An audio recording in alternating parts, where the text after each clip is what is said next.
দেশে শান্তি নাই, মানুষের পেটে ভাত নাই, পকেটে পয়সা নাই।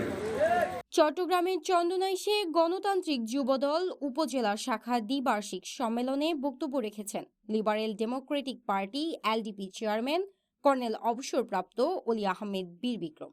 তাহলে হাসিনার হাত, রাজ্জাকের রাত আর মিজানের মি, তাহলে কি হয়? হারামি। ওদের হলো হারামিদের দল। হারামি কাকে বলে? যাদের জন্মের ঠিক নেই তাদেরকে হারামি বলে। এটা আমার কথা না, আমার নবীর কথা। এখানে যারা আলেম আছে হাদিস দিয়ে বুঝিয়ে দেবেন। সোমবার বিকেলে সাতকানিয়া বহুমুখী উচ্চ বিদ্যালয় মাঠে আয়োজিত এই সম্মেলনে অলি আহমেদ অভিযোগ করেন, ভারত বাংলাদেশকে ধ্বংস করে নিজেদের একটি রাজ্যে পরিণত করতে চেয়েছিল।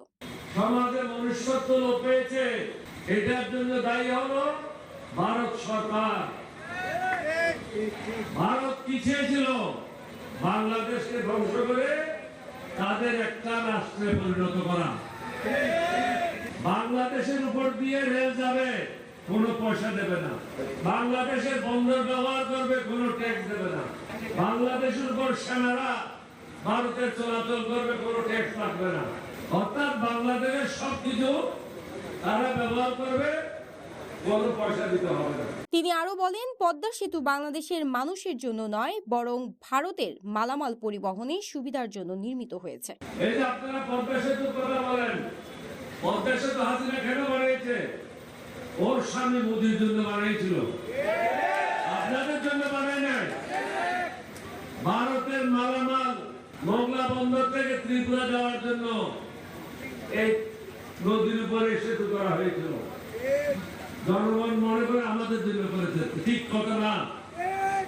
আজকে তো অনেকে অনেক রকম লাফালাফি করে কথা শুনি, এখন কি বলবো? আজকে এই দেশ খুব বিপদের মধ্যে দিয়ে যাচ্ছে।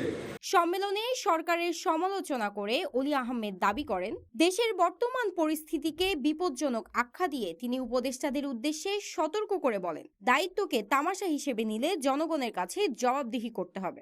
আমি একাধিকবার বলেছি ঢাকাতে যে কাপড় নিয়ে পালানোর সময় পাবে না, তাই হয়েছে, কোনো ব্যতিক্রম হয় নাই। এখন ইনস্ট্রাক্টর বলেছি, আপনি যদি ঠিকভাবে কাজ না করেন আপনাকেও পালাইতে হবে। এই সরকারের কোনো মাথা ব্যথা নাই, চলতিটা মাল ফুর্তি, আসলো হেসে গেলে চলে গেল। আমি কিন্তু গত মিটিংয়ে ইনস্ট্রাক্টরকে বলেছিলাম, আপনার কিছু উপদেষ্টা আছে এটাকে একটা তামাশা হিসেবে নিয়েছে, এটা আরাম হিসেবে নিয়েছে। এটা আরাম করার জায়গা না। 18 কোটি মানুষের দায়িত্ব নিয়েছে একটা মন্ত্রী, তাহলে তাকে, আমি যদি 1 ঘন্টা কাজ করি, একটা মন্ত্রীকে 18 ঘন্টা কাজ করতে হবে। আমি যখন বঙ্গবন্ধু ছিলাম প্রেসিডেন্ট জির সাথে, আপনারা হয়তো বিশ্বাস করবেন না, আমরা 22-23 ঘন্টা পর্যন্ত কাজ করেছি, 1 ঘন্টা ঘুমিয়েছি, কোনদিন 10 মিনিটও ঘুমিয়েছি। আল্লাহ মানুষে বলে যার নাম মহাশয়, তাকে লহট হয়।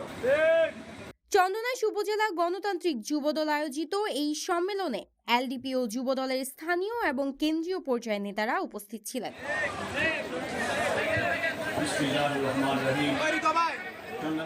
News desk, CTG post, Chittagong.